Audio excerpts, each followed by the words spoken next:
One thing nice about using a Viking zipper foot is that all you have to do is attach it to either the left side or the right side of the foot, depending on which side of the zipper that you're working on. On the Husqvarna Viking Designer Epic, pick stitch number 2, just your center straight stitch. And for your fabric, you're going to take your zipper and put it right side down. So you're going to notice that you want the foot to be over here on the right side of the teeth. So did you notice how I had to flip it around? Okay, make sure you put the zipper foot on correctly.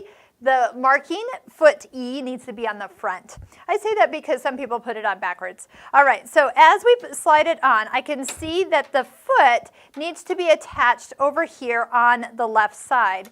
Now, I can move the needle position if I need to. I'm going to lower the presser foot not just once, but I'm going to touch it again so it pops up. That way I can just move the fabric oh so slightly and even see where that needle is going to run. As I start to sew, just go ahead and guide the edge of the foot along the teeth of the zipper and you'll get a perfectly straight stitch.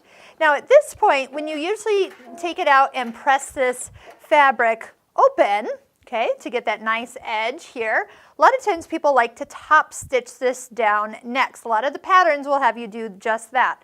So if you're going to just put it in and go the same direction, you're going to notice that your foot is now over on this side. So all you have to do is just take it off and attach it this time to the right side of the foot. Then go ahead and lower the presser foot down. And I'm going to do this without kind of pressing it, so that would make it a little bit smoother, but we'll go ahead and stitch it anyway. But you can easily guide that down so you get a nice, pretty top stitched edge when you're done. So it just depends on what side of the zipper you need to be on. If you're on the wrong side, just flip it over. I could have also stitched from this side and gone the opposite direction, which also would work. But that's how easy it is to attach and use the Viking zipper foot.